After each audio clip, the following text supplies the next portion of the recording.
한국은 늘 뒤따르는 나라입니다. 영국 외교관 레오나르드 프레이저는 20년 동안 이렇게 믿어왔습니다. 그의 책상 위 3개의 파일 중 한국은 언제나 가장 얇았고 가장 뒤로 밀렸습니다. 하지만 도쿄 회의실에서 들린 한마디가 모든 것을 바꿨습니다. 일본의 석유 비축량은 45일입니다. 중국의 봉쇄로 일본 전체가 멈출 위기에 처했습니다. 주유소마다 2km 넘는 줄이 늘어섰고 마트 선반은 텅 비었습니다. 다카하시 총리가 떨리는 목소리로 말했습니다. 지금 일본을 도와줄 수 있는 나라는 한국뿐입니다. 그리고 화상회의 화면에 나타난 한국 관료 정서주는 얼음처럼 차가운 목소리로 말했습니다. 일본은 단 한 번도 진정한 사과를 하지 않았습니다. 일본이 변했다는 증거를 보여주십시오. 그가 평생 무시했던 나라는 이제 조건을 제시하는 쪽이었습니다. 시작하기 전에 잠깐 좋아요와 구독을 눌러주시면 영상 제작에 큰 힘이 됩니다. 저는 레오나르드 프레이저입니다. 영국 외교부에서 20년 넘게 동아시아를 분석하는 일을 해왔습니다. 제 책상에는 항상 3개의 파일이 놓여 있었죠. 미국, 일본, 한국. 그 중에서 한국 파일은 언제나 가장 얇고 가장 뒤로 밀렸습니다. 솔직히 말하면 저는 한국을 중요하게 생각해 본 적이 거의 없었습니다. 한국은 늘 뒤따르는 나라, 일본과 미국이 방향을 정하면 그 흐름을 좇는 나라라고 믿어왔습니다. 런던 사무실 창문을 열면 템스강의 물결이 잔잔하게 흐르는 게 보였습니다. 아침 햇살에 비치는 강은 아름다웠지만 제 일은 아름다울 틈이 없었죠. 수십 개의 보고서, 끊임없는 회의, 외교 전략. 그 모든 것 속에서 한국은 늘 부록 같은 존재였습니다. 그러던 어느 화요일 아침, 저는 도쿄에 있었습니다. 일본 외무성 건물 7층 회의실. 넓은 테이블, 유리창 너머로 보이는 고층 빌딩들, 조용한 에어컨 소리. 정장 차림의 일본 관료들, 그리고 미국과 영국에서 온 분석가들까지. 모두 단정하게 앉아 있었고 공기는 무겁고 진지했습니다. 저는 제가 작성한 보고서를 발표하고 있었습니다. 제목은 동아시아 안보 재평가. 결론은 단순했죠. 일본은 서구의 가장 중요한 파트너이며 한국은 보조적 역할을 수행하는 국가다. 일본 관료들은 고개를 끄덕였습니다. 그들의 표정에는 안도와 만족이 깃들어 있었어요. 저 역시 자신감이 넘쳤습니다. 역시 내 분석은 옳다. 20년 경력의 확신, 그 확신이 저를 지탱하고 있었죠. 하지만 그 순간 회의실 문이 갑자기 열리며 모든 것이 흔들렸습니다. 젊은 직원 하나가 뛰어들어왔습니다. 얼굴은 종이처럼 창백했고 손에 든 서류가 덜덜 떨리고 있었습니다. 그가 외쳤습니다. 긴급 보고입니다. 회의실 안이 순식간에 정적에 잠겼습니다. 중국이 동중국해에서 비상경계령을 내렸습니다. 일본으로 향하는 석유 수송선을 막으려고 합니다. 순간 공기가 무너져 내린 듯 했습니다. 그 누구도 말을 하지 않았습니다. 저조차도 처음에는 믿지 않았어요. 중국이 정말 그렇게까지 할까? 이건 너무 극단적인데. 그러나 바로 다음 순간 증거가 나타났습니다. 일본 국방성 관계자에게 작은 메모지가 전달되었고 그는 그것을 읽는 순간 얼굴이 하얗게 질렸습니다. 그가 아주 조용히 그러나 떨리는 목소리로 말했습니다. 일본의 석유 비축량은 45일입니다. 45일. 단지 45일 뒤면 일본 전체가 멈춘다는 뜻. 전기, 산업, 병원, 군대까지 모든 것이요. 회의실 공기가 무거워져 숨조차 쉬기 어려웠습니다. 20년 외교 분석 경력 동안 이런 순간을 목격한 적은 단 한 번도 없었습니다. 그때였습니다. 일본 외무성의 고문이 제 쪽을 바라봤습니다. 그의 얼굴에는 단순한 불안이 아닌 거의 절망 같은 것이 서려 있었습니다. 그가 조심스럽게 말했습니다. 프레이저 고문님 혹시 한국 정부와 연락할 수 있는 경로가 있습니까? 저는 숨이 멎는 줄 알았습니다. 한국? 일본이 가장 먼저 찾는 나라가 한국이라고. 일본은 늘 한국을 낮게 봤습니다. 저도 그랬습니다. 그러니 그 질문은 제 사고방식을 정면으로 부쉈습니다. 순간 머릿속에서 어떤 지도가 찰컥하고 흔들리는 소리가 들리는 것 같았습니다. 제가 20년 동안 쌓아온 분석, 세계관, 동아시아 질서에 대한 모든 확신이 아주 작게, 그러나 분명히 균열이 가는 느낌이었습니다. 회의가 일단락되고 밖으로 나왔을 때 저는 회의실 유리창 너머로 도쿄 거리를 내려다봤습니다. 평소처럼 질서 있고 평화로운 아침 풍경이었습니다. 지하철로 향하는 사람들, 가게 문을 여는 점원들, 신호등을 기다리는 차량들. 겉보기에 아무 일도 달라진 게 없었죠. 하지만 저는 알았습니다. 이 평화는 오래가지 않을 것이라는 걸. 그리고 제가 알고 있던 세계도 곧 바뀔 거라는 걸. 그날 제 모험으로의 소명은 시작되고 있었습니다. 이틀이 지났습니다. 일본은 무너지고 있었습니다. 저는 도쿄 거리를 걸었습니다. 주유소마다 차들이 길게 줄을 서 있었습니다. 2km가 넘는 줄이었습니다. 사람들은 차 안에서 몇 시간씩 기다리고 있었습니다. 얼굴에는 불안함이 가득했습니다. 마트에 들어갔습니다. 선반은 거의 비어 있었습니다. 생수가 없었습니다. 라면도 없었습니다. 통조림도 없었습니다. 사람들은 남은 물건들을 서로 가져가려고 서둘렀습니다. 한 아이가 엄마 손을 잡고 울고 있었습니다. 뉴스에서는 계속 긴급방송이 나왔습니다. 병원들이 수술을 취소하고 있다고 했습니다. 연료가 부족해서 의료 장비를 돌릴 수 없다는 것이었습니다. 공장들도 문을 닫기 시작했습니다. 중국은 세 가지를 동시에 막았습니다. 첫 번째는 일본으로 가는 석유 배들이었습니다. 두 번째는 히토류였습니다. 히토류는 전자제품을 만드는데 꼭 필요한 재료입니다. 세 번째는 중국에 있는 일본 회사들의 돈을 동결시켰습니다. 저는 그때 깨달았습니다. 제가 철벽같이 강하다고 생각했던 일본이 사실은 매우 약했다는 것을. 단 사흘 만에 이렇게 무너질 줄은 몰랐습니다. 그날 밤 저는 총리 관저로 급히 불려갔습니다. 다카하시 미오 총리를 만났습니다. 그는 평소에 아주 차분하고 냉정한 사람이었습니다. 하지만 오늘은 달랐습니다. 눈 밑에 다크서클이 깊게 패여 있었습니다. 손은 계속 떨리고 있었습니다. 총리가 말했습니다.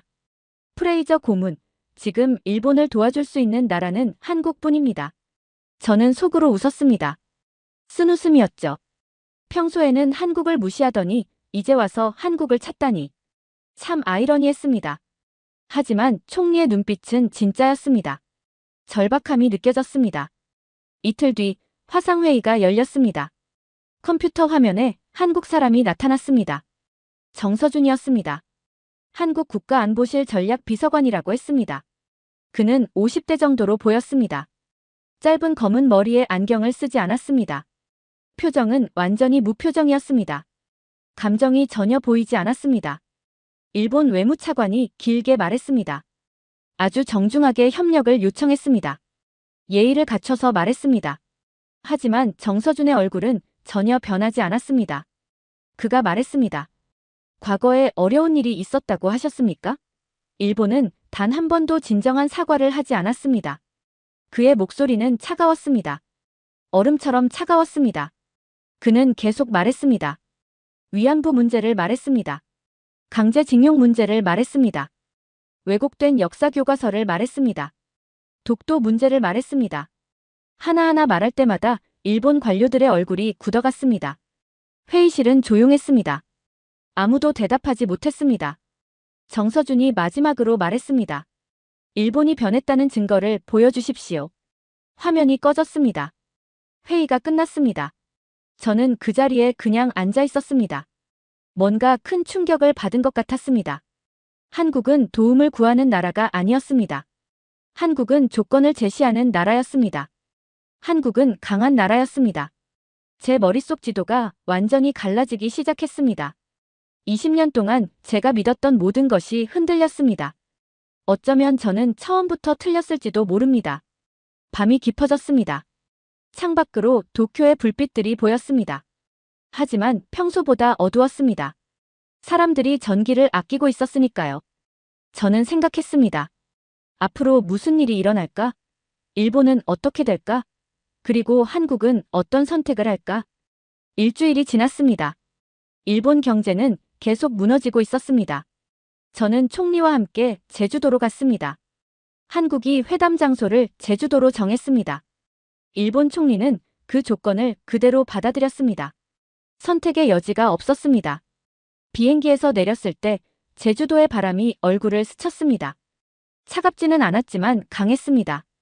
회의실로 향하는 길, 저는 긴장했습니다. 가슴이 두근거렸습니다. 회의실은 넓었습니다. 큰 테이블이 가운데 있었습니다. 한쪽에는 한국 대표단이 앉아 있었습니다. 정서준이 가운데 앉아 있었습니다.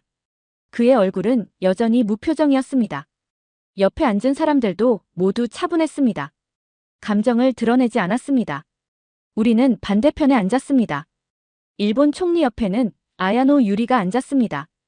그녀는 일본 총리실 외교안보 수석 보좌관이었습니다. 45세 정도로 보였습니다. 은색 안경을 쓰고 있었고 머리는 뒤로 깔끔하게 묶여 있었습니다. 그녀의 표정도 차가웠습니다. 하지만 저는 알 수 있었습니다.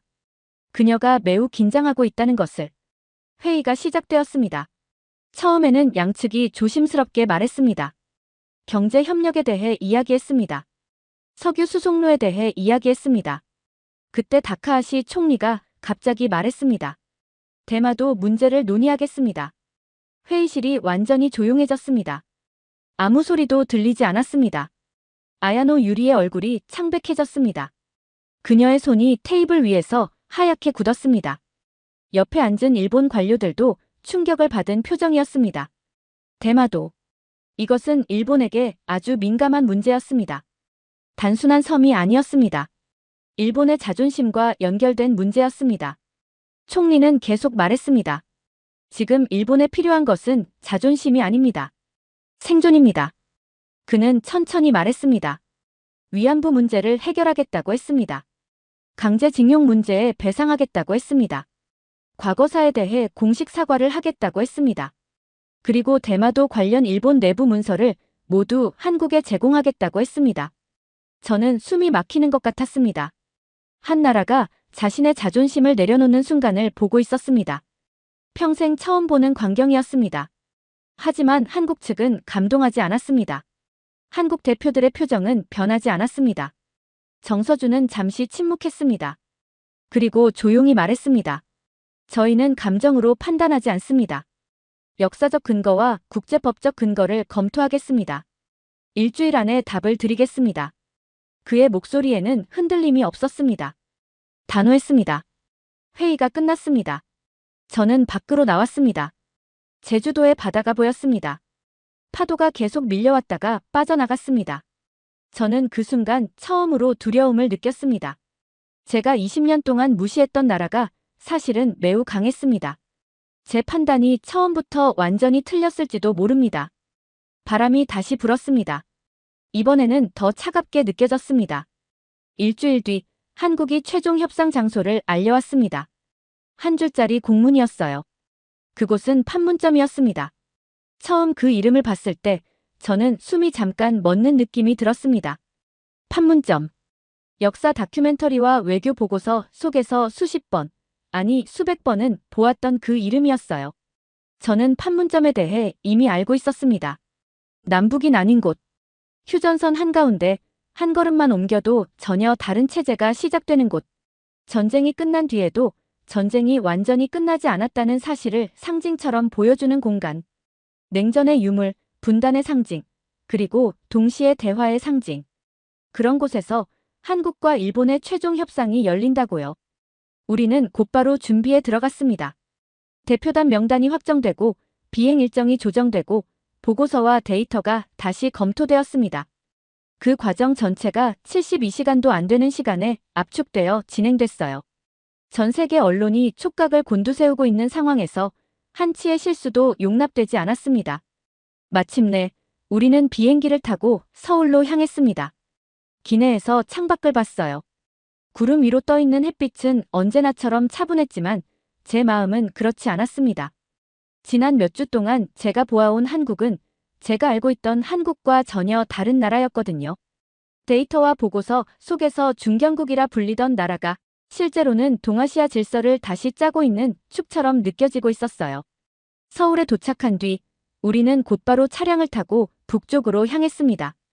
도심의 빌딩들이 점점 뒤로 밀려나고 도로 옆으로 산과 들판이 펼쳐졌어요.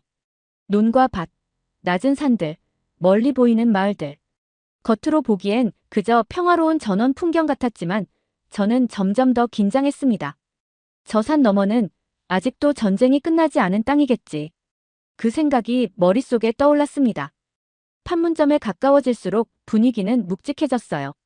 도로에는 군사 차량이 늘어났고 곳곳에 설치된 초소와 철조망이 눈에 들어왔습니다. 이곳은 아직도 정전 상태라는 문장이 눈앞에 실물로 펼쳐지는 느낌이었어요. 마침내 우리는 판문점에 도착했습니다. 공기가 달랐습니다. 서울에서 느끼던 공기와는 분명히 다른 무게였어요. 차 문을 열고 내리는 순간 말로 설명하기 어렵지만 마치 땅 그 자체가 수십 년의 역사와 긴장을 품고 있다는 느낌이 들었습니다. 주변에는 군인들이 서 있었습니다. 표정은 굳어 있었지만 움직임은 정교하고 차분했습니다. 그들이 입은 군복, 정갈하게 닦인 군화, 허공을 가르듯 서 있는 시선 하나하나가 이곳은 단순한 회의장이 아니다라는 사실을 말해주고 있었어요. 저 멀리 파란색 건물들이 보였습니다. 뉴스에서 수없이 봤던 남북회담을 할 때 쓰이는 건물들. 그리고 오늘은 그 건물 중 하나에서 한국과 일본의 협정이 논의될 예정이었습니다. 회의실 안으로 들어갔습니다. 회의실은 생각보다 크지 않았어요. 오히려 일부러 작게 만든 것처럼 느껴질 정도로 공간은 단순하고 기능적이었습니다. 중앙에 큰 테이블이 있고 그 위에는 두꺼운 서류철들이 여러 겹으로 겹쳐 쌓여 있었습니다. 각 나라의 국기가 단정하게 놓여 있었고 자리마다 이름표가 올려져 있었어요. 한국 측은 이미 와 있었습니다.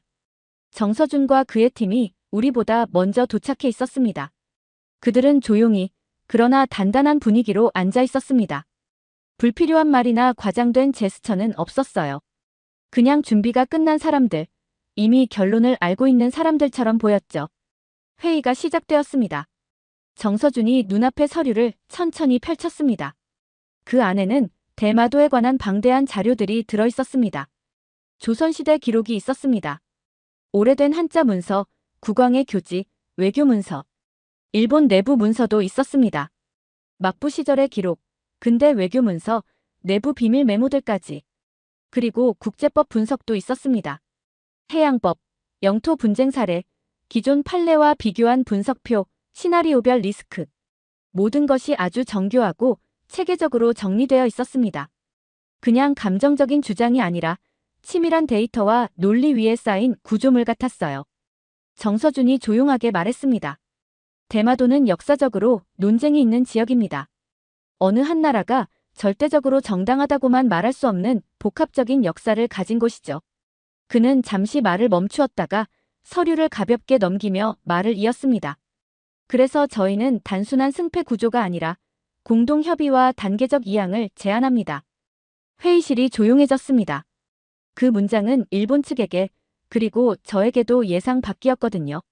정서준은 준비해온 계획을 설명했습니다. 3년에 걸친 단계적 이양 계획이었습니다. 첫해, 행정권을 넘깁니다. 섬의 실질적인 행정 운영을 한국과 일본이 공동으로 관리하다가 점진적으로 한국으로 이양하는 방식. 학교, 병원, 지방행정 체계가 서서히 변하는 구조. 두 번째 해, 사법권을 넘깁니다. 법원 체계를 재편하고 점진적으로 한국법 체계와 연동시키는 과정. 주민들의 권리와 재산권을 보호하면서도 분쟁이 최소화되도록 설계된 장치들. 세 번째 해, 군사권을 넘깁니다. 주둔 병력 조정, 기지 재배치, 방어체계 조정. 주민들의 안전과 일본의 안보 우려를 동시에 고려한 완충 장치들. 모든 것이 단계적이고 평화적이고 계산된 계획이었습니다. 어느 한쪽의 자존심만을 세우는 것이 아니라 구체적인 삶의 질과 안전, 그리고 장기적 안정성을 모두 고려한 설계였어요. 저는 속으로 생각했습니다.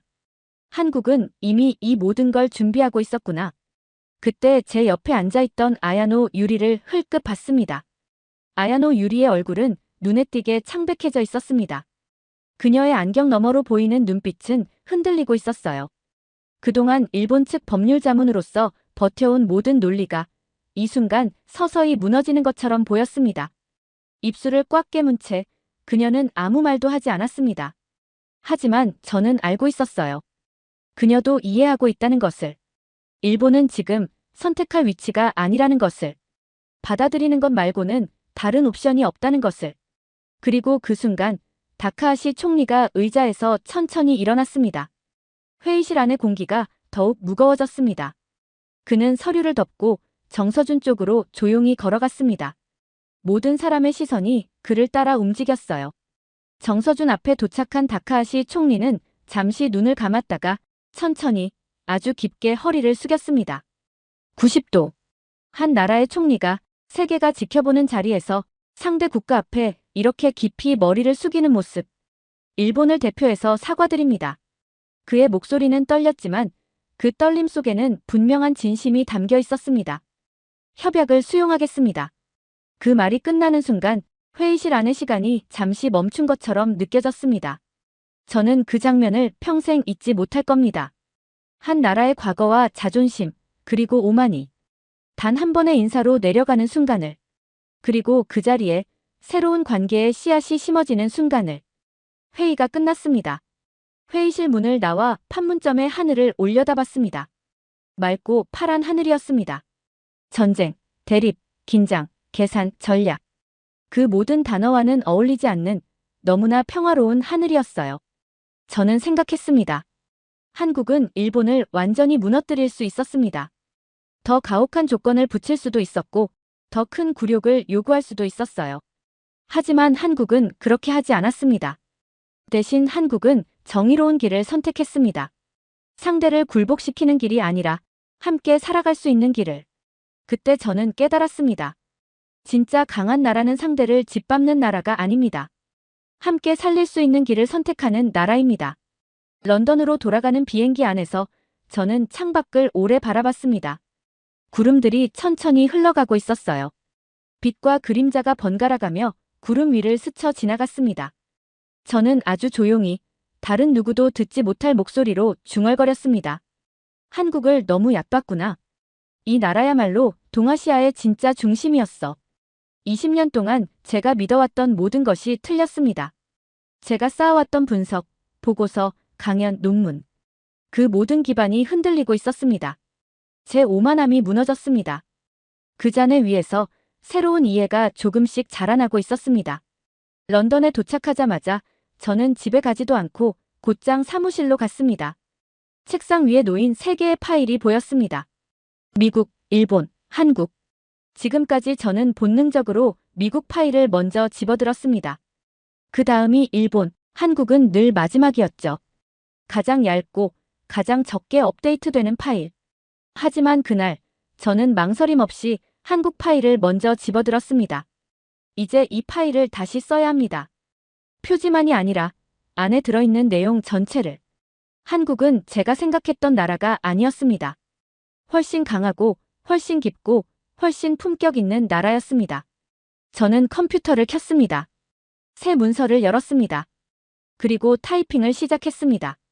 그날 판문점에서 한 나라가 다른 나라를 살리는 길을 선택하던 그 순간 제 세계관도 함께 바뀌고 있었습니다. 잘 들으셨나요? 세상에는 가슴 따뜻한 이야기들이 가득합니다. 감동 힐링 사연은 해외에서 전해지는 감동적인 사연들을 소개하며 다양한 이야기들을 통해 위로와 희망, 그리고 하루의 힐링을 선물해드립니다.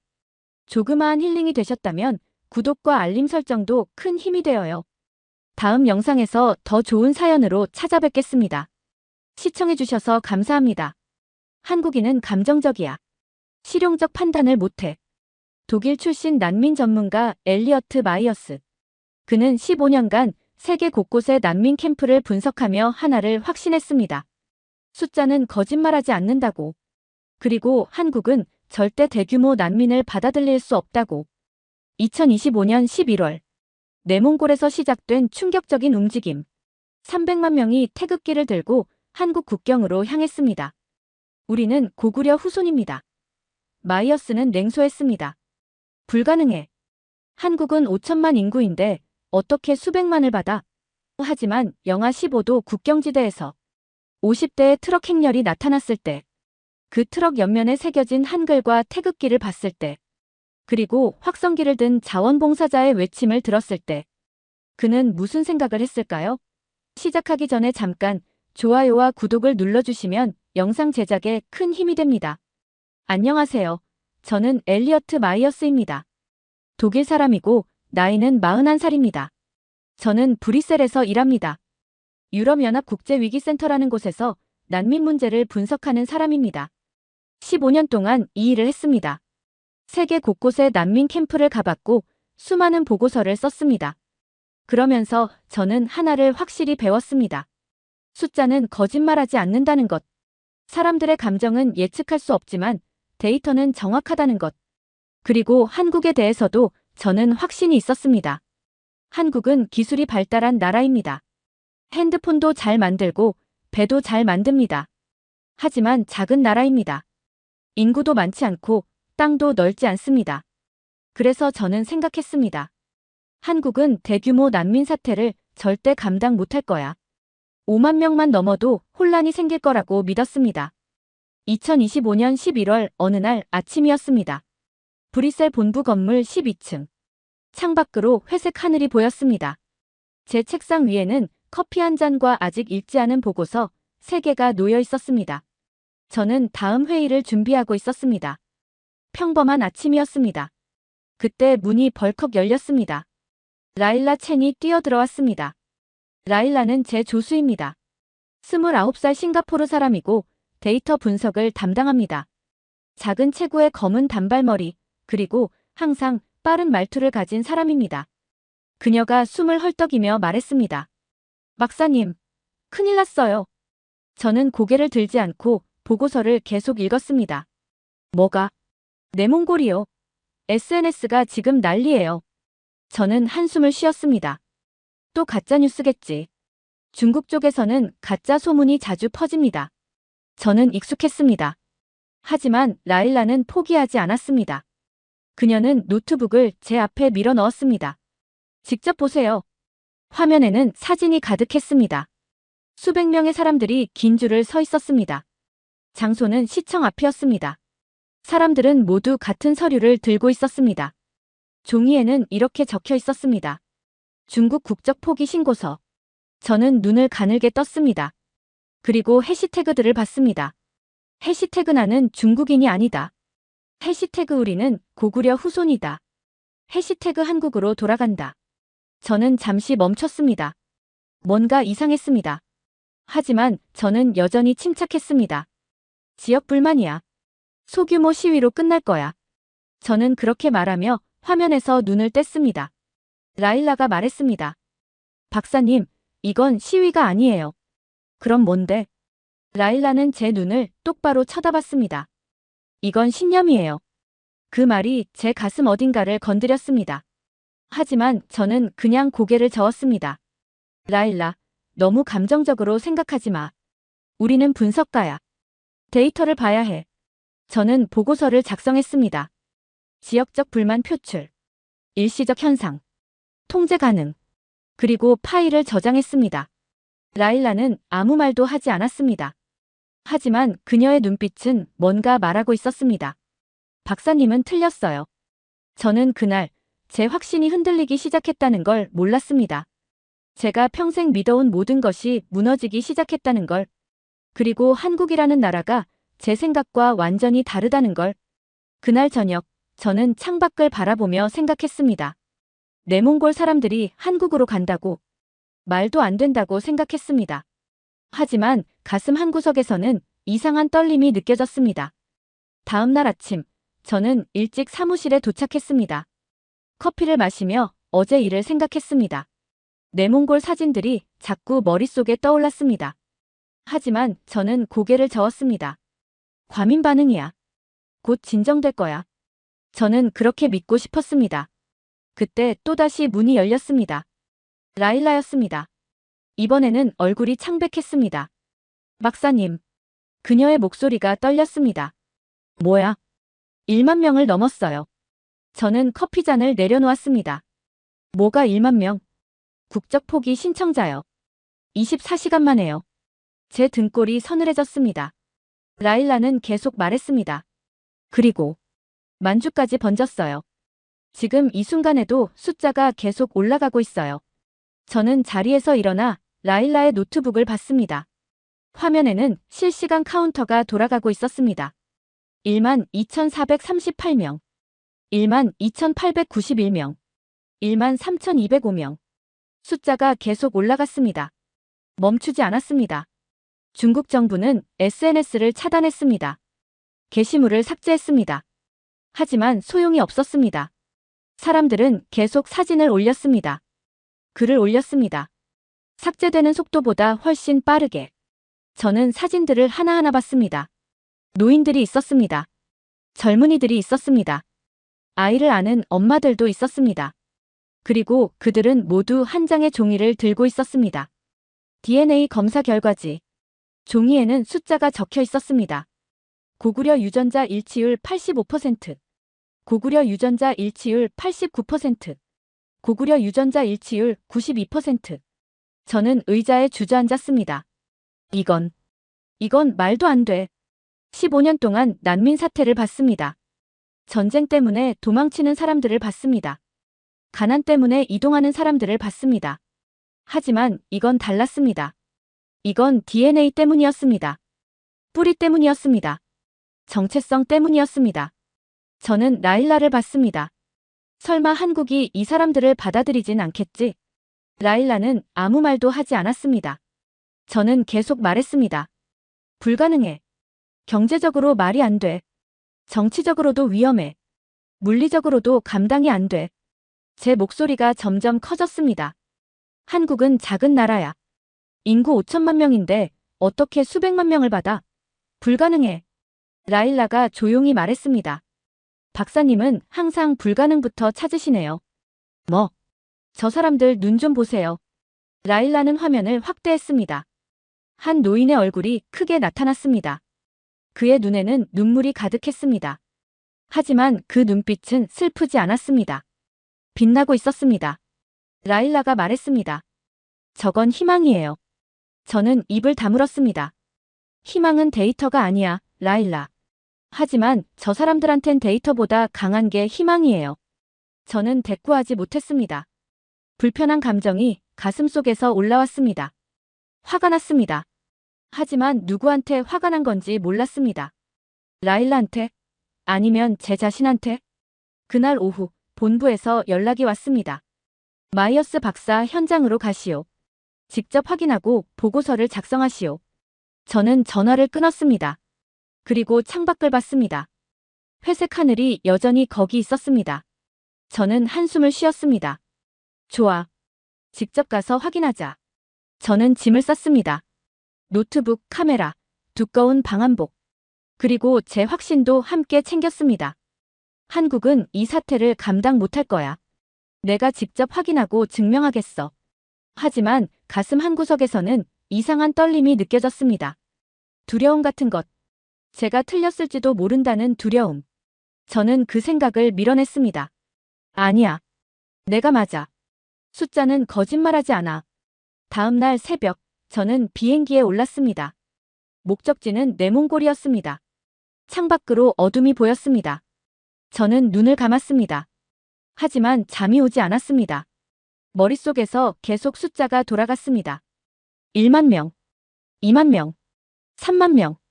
그리고 라일라의 말이 계속 들렸습니다. 이건 희망이에요. 저는 고개를 저었습니다. 희망이 뭘 바꿀 수 있겠어? 하지만 제 목소리는 확신이 없었습니다. 11월 12일 밤, 저는 후어하우터에 도착했습니다. 내몽골의 중심 도시입니다. 비행기에서 내리자마자 차가운 바람이 얼굴을 때렸습니다. 영하 15도였습니다. 저는 두꺼운 재킷 지퍼를 목까지 올렸습니다. 현지 조사팀이 저를 기다리고 있었습니다. 우리는 차를 타고 시청으로 향했습니다. 밤 10시였지만 거리는 텅 비지 않았습니다. 사람들이 여전히 걷고 있었습니다. 모두 같은 방향으로. 시청 쪽으로. 차에서 내렸을 때 저는 숨이 멎었습니다. 시청 앞 광장이 사람들로 가득했습니다. 수백 명. 아니, 수천 명이었습니다. 그들은 줄을 서 있었습니다. 긴 줄이 광장 끝까지 이어졌습니다. 어둠 속에서도 그 줄이 보였습니다. 저는 천천히 걸어갔습니다. 사람들을 가까이서 봤습니다. 노인들이 있었습니다. 허리가 굽은 할머니도 있었습니다. 젊은 대학생들도 있었습니다. 아기를 아는 엄마도 있었습니다. 모두 조용했습니다. 말이 없었습니다.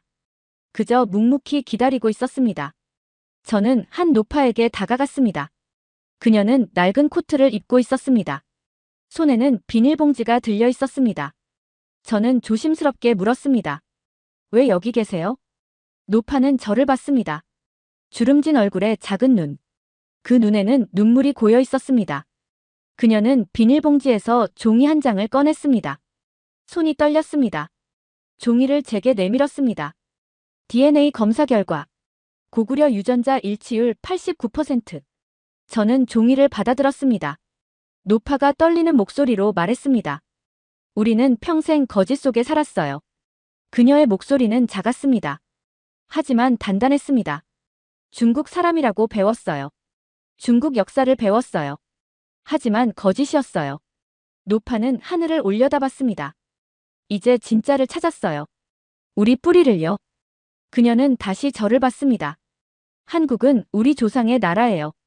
저는 아무 말도 할 수 없었습니다. 입이 열리지 않았습니다. 노파는 다시 줄로 돌아갔습니다. 저는 그 자리에 서 있었습니다. 차가운 바람이 불었습니다. 하지만 저는 추위를 느끼지 못했습니다. 가슴이 무거웠습니다.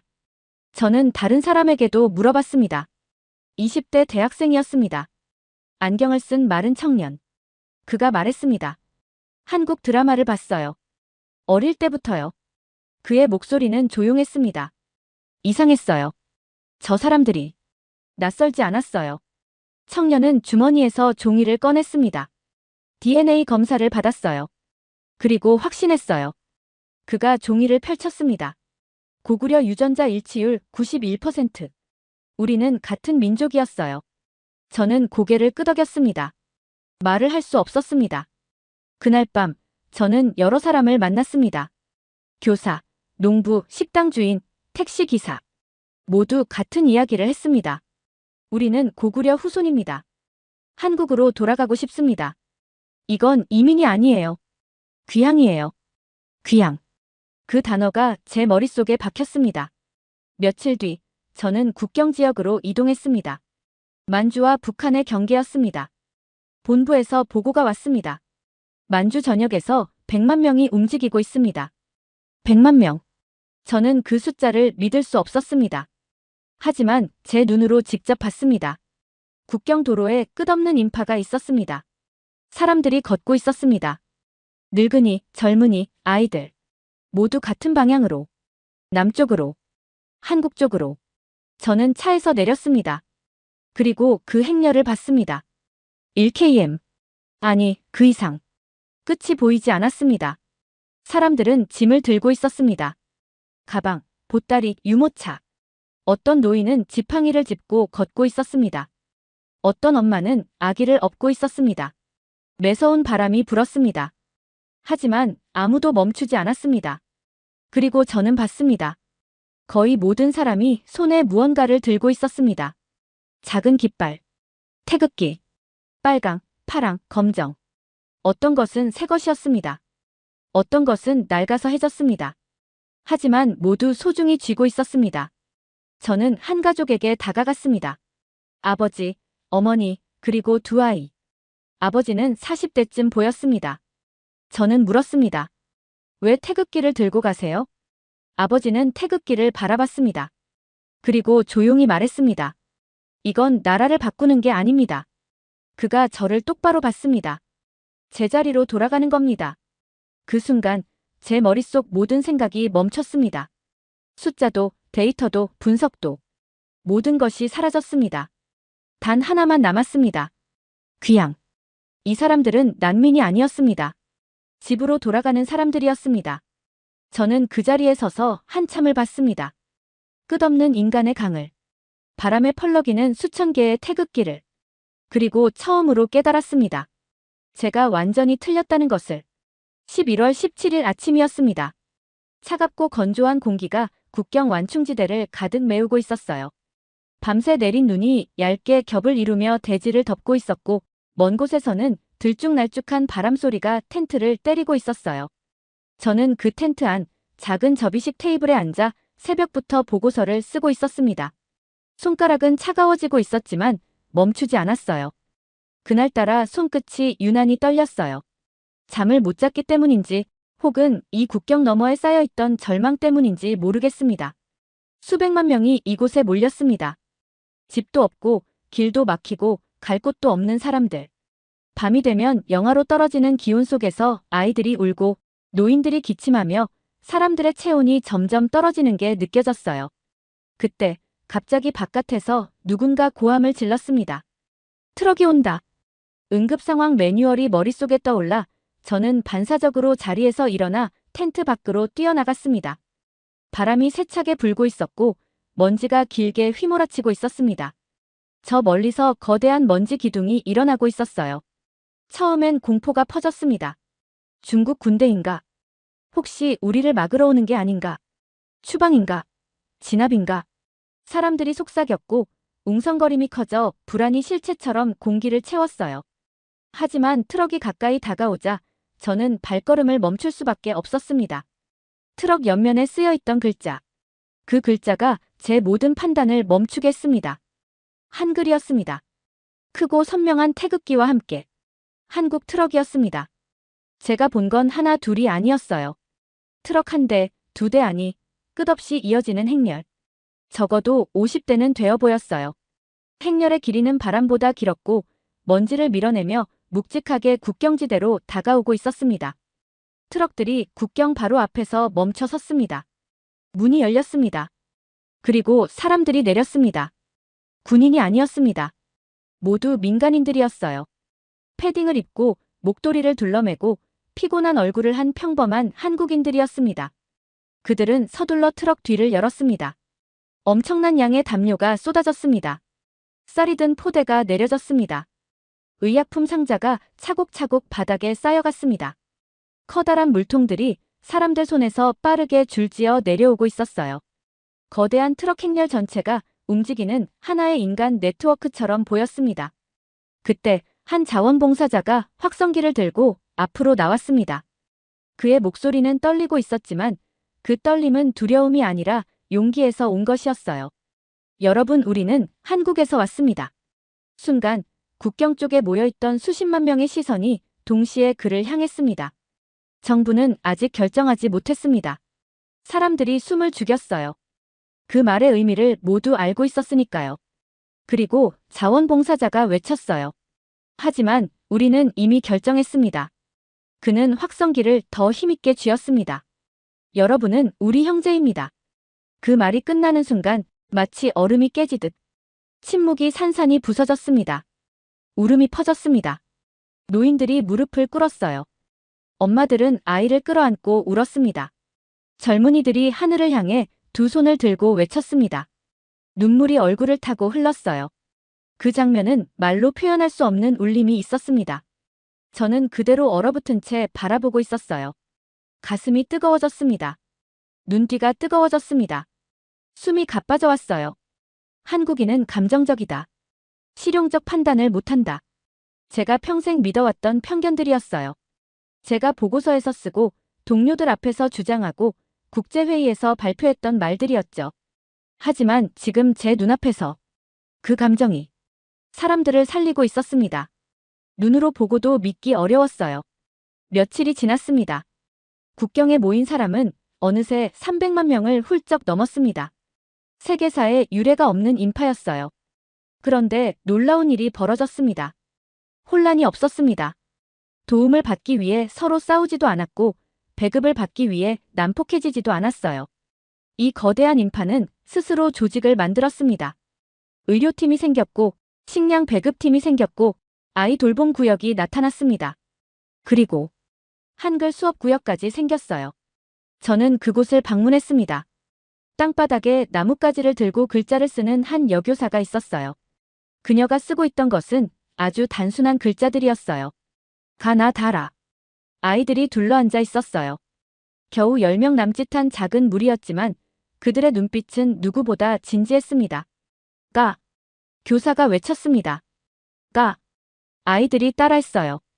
그 작은 목소리들, 떨리는 발음들이 바람에 실려 멀리 퍼졌습니다. 나. 저는 그 소리를 들으며 가슴 깊은 곳이 먹먹해졌어요. 이 아이들은 아직 한국 땅을 밟아본 적도 없고 한국어를 한마디도 할 줄 모르지만 그들은 미래를 배우고 있었어요. 새로운 정체성을 받아들이고 있었어요. 희망을 품고 있었어요. 11월 20일. 저는 브뤼셀로 돌아왔습니다. 새벽 비행기를 타고 도착했지만 아직 정신이 온전치 않았어요. 보고서를 제출해야 했습니다. 사무실에 앉아 노트북을 켜고도 몇 분 동안 아무 키도 누르지 못했어요. 생각이 너무 많았거든요. 그때 라일라가 문을 열고 들어왔습니다. 박사님, 한국에서 발표가 있대요. 지금 생중계 중이에요. 저는 고개를 들었습니다. 생중계? 네. 아주 큰 발표라고 다들 봐야 한대요. 노트북을 켜고 방송을 틀었습니다. 화면에 한국 대통령이 보였습니다. 엄숙한 표정으로 단상 위에 서 있었고 수십 개의 카메라 플래시가 그를 비추고 있었습니다. 대통령이 말하기 시작했습니다. 저는 숨을 멈추고 들었습니다.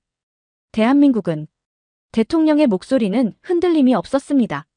내몽골과 만주의 모든 고구려 후손을 받아들이겠습니다. 제 심장이 큰 소리를 내며 떨어졌습니다. 방송 화면이 바뀌었습니다. 국경 완충지대가 보였습니다. 300만 명이 생중계를 보고 있었습니다. 그들의 눈이 화면에 고정되어 있었어요. 수백만의 사람들이 그 말을 들었습니다. 그리고 몇 초간 침묵이 흘렀습니다. 1초, 2초, 3초. 그리고 폭발했습니다. 사람들이 울부짖었습니다. 처절한 감정이 터져나오는 울음이었어요. 하늘을 향해 손을 뻗고 태극기를 흔들고 무릎을 꿇고 땅에 이마를 대는 사람들. 엄마들은 아이를 안고 눈물 흘렸고 젊은이들은 서로 끌어안았고 노인들은 두 손을 하늘로 올리고 떨리는 목소리로 울었습니다. 저는 화면 앞에서 움직일 수 없었어요. 수백만 개의 얼굴, 수백만 개의 눈물, 수백만 개의 태극기, 그리고 그 모든 마음이 하나의 방향을 향하고 있었습니다. 저는 깨달았습니다. 경제 논리로 불가능한 일, 정치적으로 위험한 일, 국제사회가 비웃을 수도 있는 일, 그 모든 것을 한국이 해냈습니다. 왜냐하면 한국은 숫자가 아니라 신념으로 움직였기 때문입니다. 라일라가 제 쪽을 보며 조용히 말했습니다. 박사님, 이제 믿으세요? 저는 목이 메어 대답하지 못하다가 천천히 고개를 끄덕였습니다. 그리고 겨우 한마디를 짜냈습니다. 응, 이제 알아. 희망이 데이터보다 강하다는 걸. 그날, 저는 오랜 편견에서 벗어났습니다. 한국은 작은 나라가 아니었습니다. 한국은 위대한 나라였습니다. 따뜻함과 용기와 선택의 나라였습니다. 저는 창밖을 봤습니다. 브뤼셀의 회색 하늘은 여전히 칙칙했지만 제 마음은 처음으로 밝게 열려 있었습니다. 그리고 저는 보고서를 열었습니다. 새로운 보고서를, 편견 없는 보고서를, 진실을 담은 보고서를. 한 줄 한 줄, 저는 떨리는 손으로 그것을 쓰기 시작했습니다. 잘 들으셨나요? 세상에는 가슴 따뜻한 이야기들이 가득합니다. 감동 힐링 사연은 해외에서 전해지는 감동적인 사연들을 소개하며 다양한 이야기들을 통해 위로와 희망, 그리고 하루의 힐링을 선물해드립니다. 조그마한 힐링이 되셨다면 구독과 알림 설정도 큰 힘이 되어요. 다음 영상에서 더 좋은 사연으로 찾아뵙겠습니다. 시청해주셔서 감사합니다. 지금 바로 통화 가능합니다. 30초 만에 답장이 왔습니다. 그는 당황했습니다. 새벽 2시에 발견한 중국의 비밀작전, 한국으로 향하는 의심스러운 화물선들, 그리고 그 안에서 쏟아져 나온 군용 탱크들. 그는 한국 해군에 경고하려 했습니다. 이런 위협을 대비하고 계십니까? 솔직히 그는 기대하지 않았습니다. 18년간 그가 본 한국은 우수한 기술력은 있지만 이런 전략적 위기에 대응할 준비가. 하지만 통화 버튼을 누르는 순간 그의 모든 선입견이 무너지기 시작했습니다. 화면 너머에는 그가 전혀 예상치 못한 광경이 펼쳐지고 있었습니다. 시작하기 전에 잠깐 좋아요와 구독을 눌러주시면 영상 제작에 큰 힘이 됩니다. 모든 게 달라진 건 새벽 2시였어요. 저는 퍼스에 있는 제 사무실에서 컴퓨터 화면만 멍하니 바라보고 있었어요. 방 안은 컴퓨터 모니터에서 나오는 파란빛 말고는 아무것도 없어서 깜깜했어요. 커피는 몇 시간 전에 이미 식어버렸지만 신경 쓰지 않았어요. 이게 제 일이었고 저는 매일 밤 이렇게 일했어요. 제 이름은 마커스 블라이튼이에요. 저는 선박을 관찰해요. 주로 중국 선박들이요. 그 배들이 어디로 가는지, 뭘 하는지 추적해요. 이 일을 한 지도 벌써 18년이 넘었어요.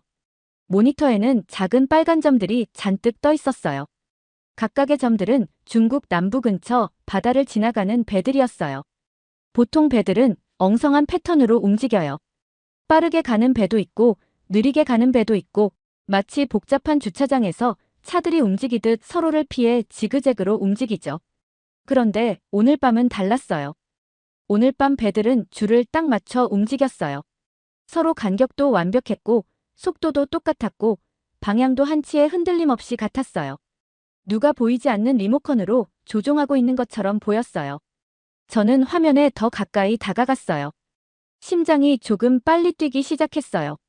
이건 정상적인 움직임이 아니었어요. 저는 바로 영상통화 프로그램을 켰어요. 일본이랑 대만에 있는 다른 분석가들도 이미 접속해 있었어요. 그들도 같은 걸 보고 있었죠. 처음엔 아무도 말을 하지 않았어요. 우리는 그냥 저 빨간 점들이 어두운 파란 지도 위에서 움직이는 걸 조용히 지켜봤어요. 그때 대만의 리안천이라는 연구원이 하나의 영상을 공유했어요. 해안가에 설치된 감시 카메라로 찍은 영상이라고 했어요. 저는 재생 버튼을 눌렀어요. 큰 회색 화물선 한 척이 해변 쪽으로 천천히 접근하고 있었어요. 배 뒤쪽이 차고 문처럼 열리더니 금속 경사로가 모래사장으로 내려왔어요. 저는 당연히 트럭이나 컨테이너가 나올 거라고 생각했어요. 화물선은 원래 그런 걸 싣고 다니니까요. 하지만 그게 아니었어요. 그 안에서 탱크가 나왔어요. 진짜 군용 탱크요. 하나, 그리고 또 하나. 계속해서요.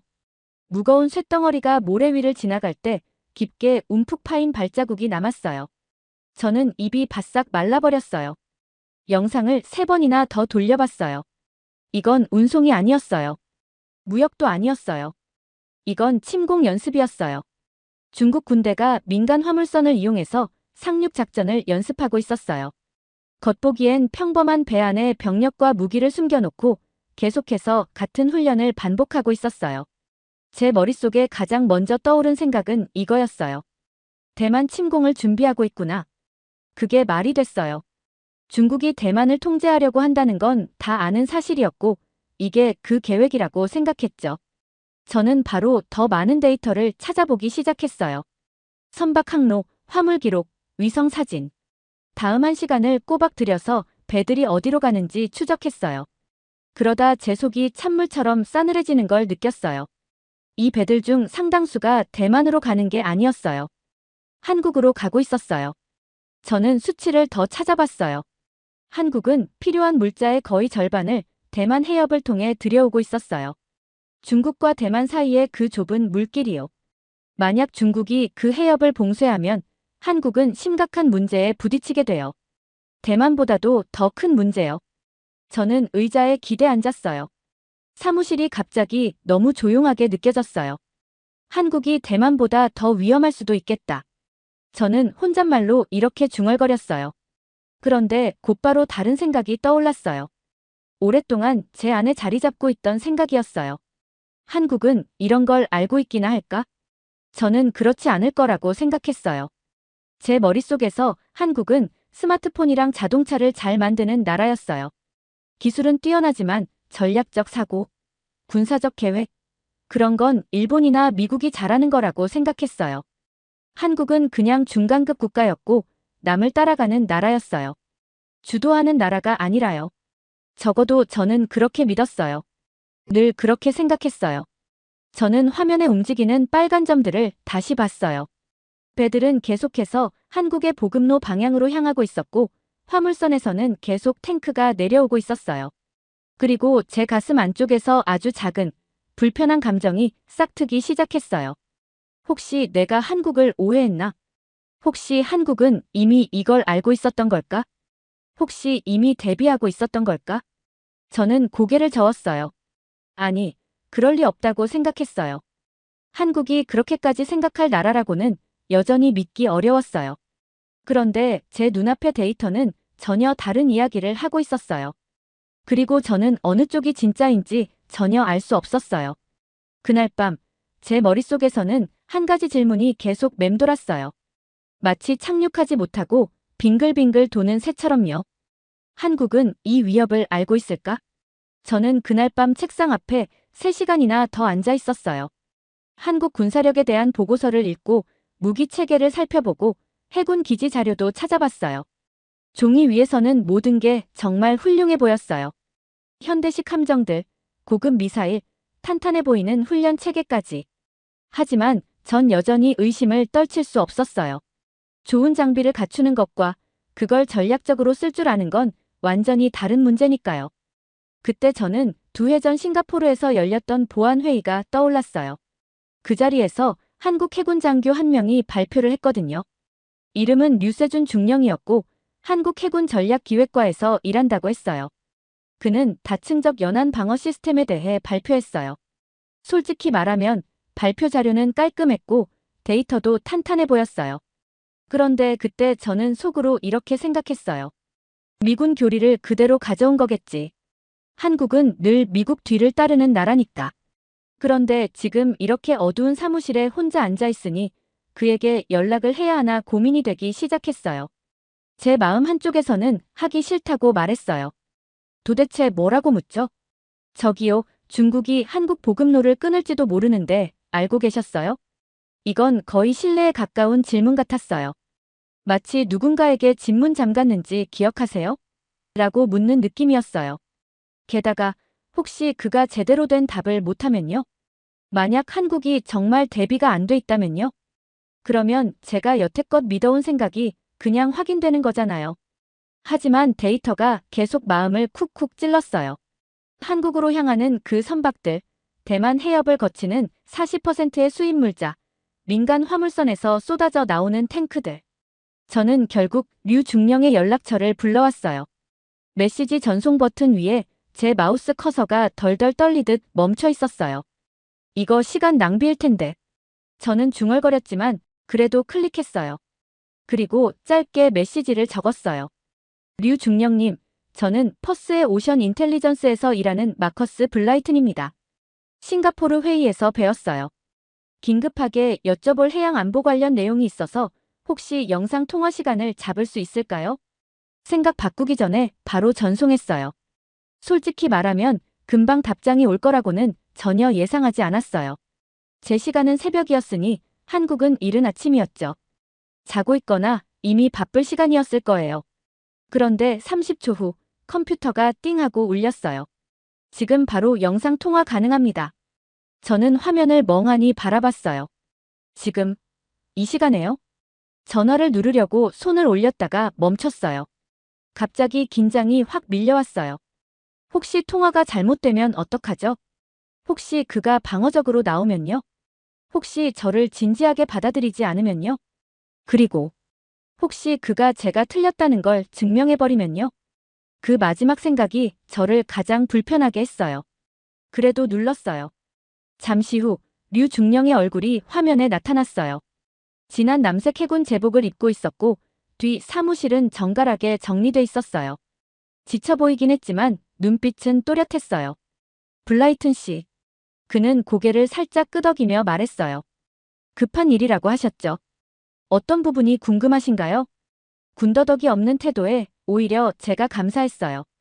중령님, 저는 최근 중국 선박들의 비정상적인 활동을 추적해왔어요. 민간 화물선이 상륙작전 연습으로 보이는 행동을 하고 있습니다. 이들 중 많은 배가 한국으로 가는 항로에서 대만 해협을 지나고 있어요. 저는 잠시 말을 멈추고 적절한 문장을 찾으려고 했어요. 만약 대만 해협에서 분쟁이 생겨서 그곳이 봉쇄된다면 한국 해군은 어떻게 대응할까요? 그는 망설이지 않았어요. 단 1초도요. 대만 해협은 저희에게 외부 갈등 지역만이 아닙니다. 그 수로가 닫히면 한국 경제의 절반 이상이 멈춥니다. 이미 여러 대응 시나리오를 마련해 두었습니다. 너무 자신 있는 대답이었어요. 너무 빨랐어요. 훈련 매뉴얼 문장을 그대로 읽는 느낌이었어요. 아마 제 표정이 미묘하게 굳었던 것 같아요. 그는 바로 이어서 말했어요. 저희 분석 자료 보시겠습니까? 자료를 보면 도움이 될 것 같아요. 저는 조심스럽게 대답했어요.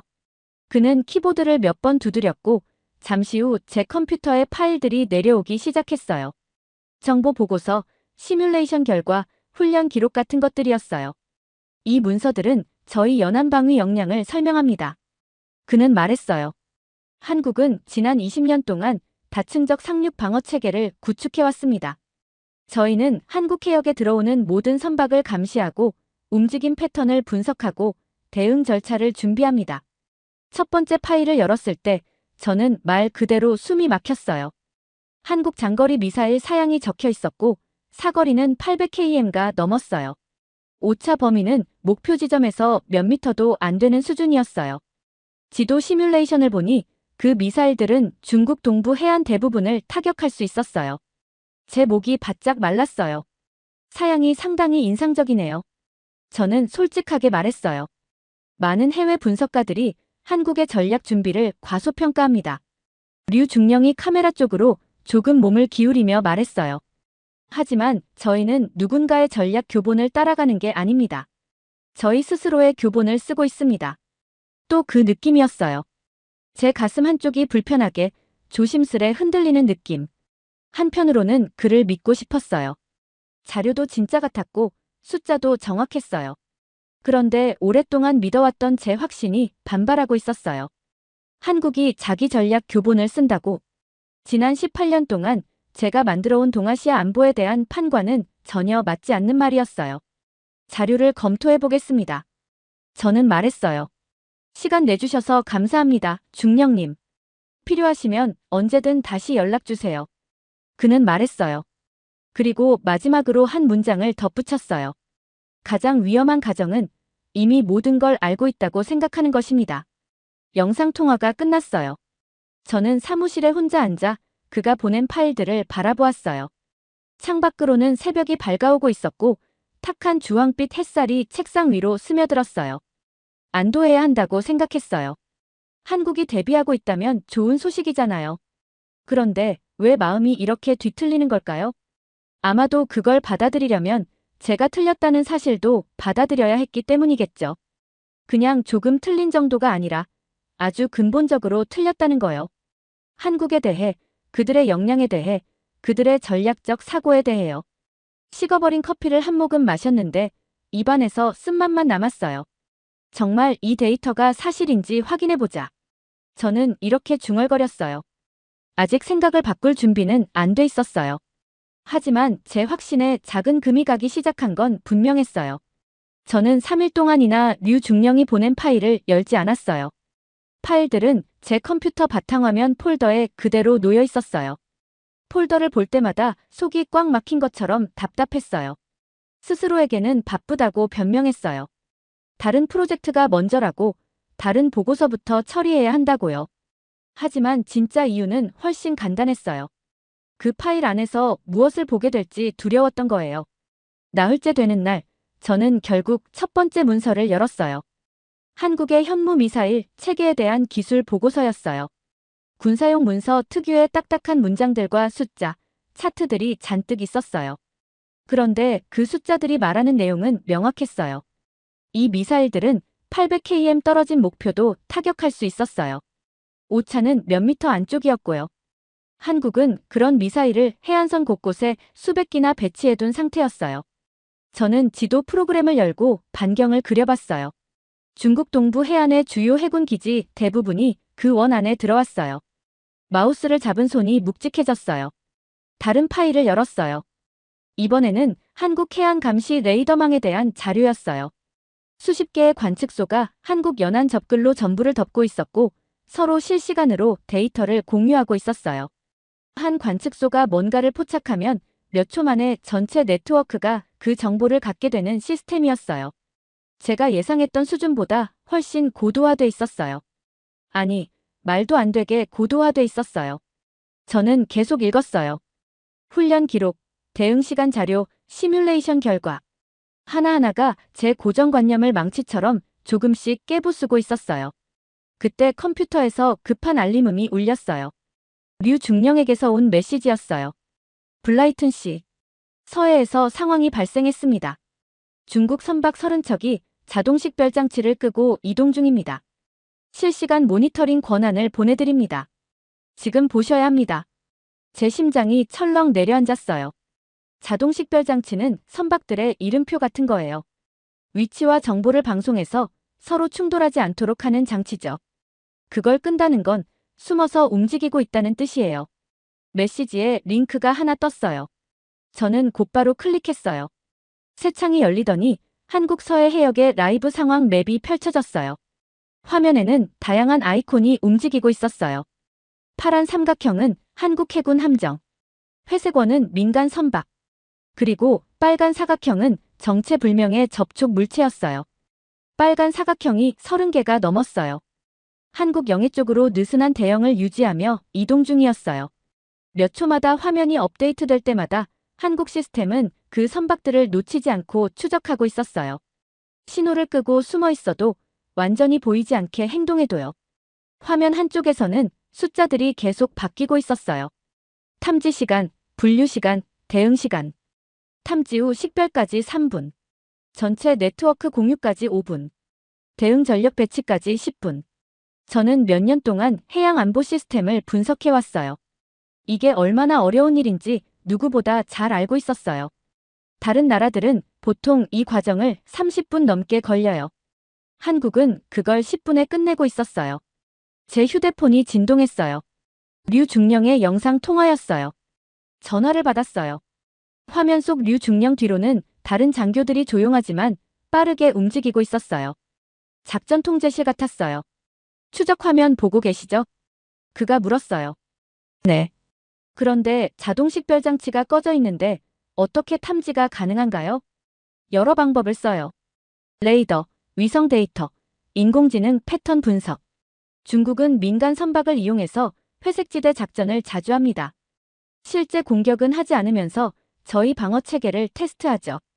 저희를 지치게 만드는 게 목적입니다. 이런 일이 얼마나 자주 일어나나요? 일주일에 2~3번이요. 많을 때는 더 자주요. 저는 아찔했어요. 한국은 이 수준의 대응을 상시로 하고 있었던 거예요. 훈련 때만이 아니라 긴장 고조 시에도 아니라 그냥 늘 이러고 있었어요. 그때 또 하나의 창이 떴어요. 대만 연구원 리안천에게서 온 메시지였어요. 마커스, 같은 패턴이 보여요. 이 배들은 대만과 한국 항로를 모두 다루는 항만에서 출발했어요. 중국이 우리 둘의 대응을 동시에 시험하고 있는 겁니다. 그녀는 문서 하나를 보냈어요. 저는 류중령 화면을 보면서 동시에 문서를 열었어요.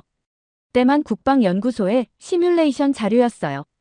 만약 대만 해협이 봉쇄될 경우 한국에 어떤 일이 벌어지는지 정리해둔 보고서였어요. 1주차 한국 주가 20% 폭락. 2주차 한국 연료 공급 제한 시작. 3주차 제조업 가동률 40%까지 하락. 4주차 경제 위기 단계 진입. 시뮬레이션은 몇 달까지 이어졌고 시간이 갈수록 한국 경제는 더 큰 타격을 받았어요. 한국이 약해서가 아니라 한국이 그 단일 항로에 훨씬 더 의존하고 있기 때문이었어요. 저는 천천히 물었어요. 류중령님 대만 분석에 따르면 해협이 닫히면 한국이 대만보다 더 큰 타격을 받게 된다고 합니다. 그래서 이렇게 감시가 강도 높은 건가요? 그는 고개를 끄덕였어요. 중국이 굳이 한국을 직접 침공할 필요는 없습니다. 대만 해협만 통제해도 저희에게 압도적인 영향력을 행사할 수 있어요. 그래서 저희는 대비하고 감시하고 어떤 위협도 임계점에 도달하기 전에 조치할 수 있도록 준비하는 겁니다. 저는 다시 추적 화면을 봤어요. 중국 선박을 나타내는 빨간 사각형들이 여전히 움직이고 있었어요. 한국 시스템은 그 하나하나를 놓치지 않고 추적하고 있었어요. 그 순간 저는 처음으로 아주 중요한 사실을 깨달았어요. 한국은 단순히 위협에 반응하는 게 아니었어요. 미리 예측하고 있었어요. 이미 전체 전략 지도를 그려놓고 스스로 위치를 잡아왔던 거예요. 이건 운도 아니었고 누군가를 따라 한 것도 아니었어요. 수년간의 치밀한 준비였어요. 그때 리안천이 또 메시지를 보냈어요. 마커스, 한국의 연안 방어 체계에 대한 대만의 최신 분석도 꼭 보세요. 저희는 한국 방식을 연구 중이에요. 아시아에서 가장 정교한 다층 방어 체계입니다. 저희도 배우려 하고 있어요. 저는 그 메시지를 오래 바라봤어요. 대만이 한국의 방어 체계를 연구하고 있었어요. 중국의 직접적인 압박을 매일 견디는 그 대만이요. 그 대만이 한국에게 배우고 있는 거예요. 제 속에서 묘한 감정이 올라왔어요. 불안함, 그런데 조금은 다른 종류의 불편함. 중요한 문제에 대해 완전히 틀렸다는 걸 깨달을 때 느끼는 감정. 화면 속 빨간 사각형들은 계속 움직였어요. 한국 시스템은 차분하게, 정확하게 계속 추적하고 있었어요. 류 중령의 작전 통제실은 효율적으로 조용히 움직이고 있었어요. 그리고 지난 18년 동안 제가 쌓아온 확신들은 파도에 쓸린 모래성처럼 무너지고 있었어요. 아직 그걸 입 밖으로 말할 준비는 안 됐어요. 하지만 제 마음 깊은 곳에서는 이미 알고 있었어요. 각종 화면, 문서, 데이터가 한 목소리로 말하고 있다는 걸요. 한국은 대비가 안 된 나라가 아니었어요. 한국은 누군가를 따라가는 나라가 아니었어요. 한국은 이미 준비되어 있었어요. 그리고 저는 그걸 보지 못한 채 살아왔던 거예요. 저는 그 다음 일주일 동안 제 분석을 처음부터 다시 보기 시작했어요. 지난 5년 동안 한국에 대해 쓴 보고서를 하나씩 열어보니 한국은 전략적 자율성이 부족하다, 따라가는 국가다 같은 편견이 그대로 박혀 있었어요. 그 문장들을 써놓고도 저는 의심조차 하지 않았어요. 그런데 이제는 전부 틀린 말처럼 느껴졌어요. 저는 류 중령의 자료와 대만 리안천의 연구, 위성사진과 선박 기록, 중국의 해군 움직임까지 모두 합쳐 타임라인을 만들었어요. 그 결과 중국은 단순히 대만을 압박하는 게 아니라 대만 해협을 통제해 한국의 보급로를 끊고 동맹 체계를 흔들려는 전략을 준비하고 있었어요. 그리고 한국은 이걸 오래전부터 알고 있었죠. 한국의 방어 훈련 영상도 봤어요. 12분 만에 모든 가상적을 제거하는 장면이었는데 주저함도 혼란도 없고 완벽한 팀워크였어요. 실전보다 더 강하게 훈련한다는 류 중령의 메모가 오랫동안 머릿속에 남았어요. 저는 결국 새로운 보고서를 썼어요. 제목은 한국의 전략적 위치 재평가. 그리고 첫 문장에 이렇게 적었어요. 18년 동안 저는 한국을 과소평가했습니다. 이 보고서는 그 오류를 바로잡습니다. 결론은 아주 간단했어요. 한국이 버티면 동아시아는 버티고 한국이 무너지면 전체 균형이 무너진다. 리안천은 생각을 바꾸는 게 더 어려운 일이라고 했고 류 중령은 고맙다고 메시지를 보냈어요. 저는 그 뜻을 알 수 있었어요. 창밖을 바라보며 저는 처음으로 깨달았어요. 제가 틀렸던 건 데이터가 아니라 한국을 보는 제 시선이었다는 걸요. 한국은 결코 남을 따라가는 국가가 아니었어요. 조용히, 치밀하게 준비해온 전략 행위자였어요. 그리고 이제 저는 그 사실을 명확히 볼 수 있게 됐어요. 잘 들으셨나요? 세상에는 가슴 따뜻한 이야기들이 가득합니다. 감동 힐링 사연은 해외에서 전해지는 감동적인 사연들을 소개하며 다양한 이야기들을 통해 위로와 희망, 그리고 하루의 힐링을 선물해드립니다. 조그마한 힐링이 되셨다면 구독과 알림 설정도 큰 힘이 되어요. 다음 영상에서 더 좋은 사연으로 찾아뵙겠습니다. 시청해주셔서 감사합니다.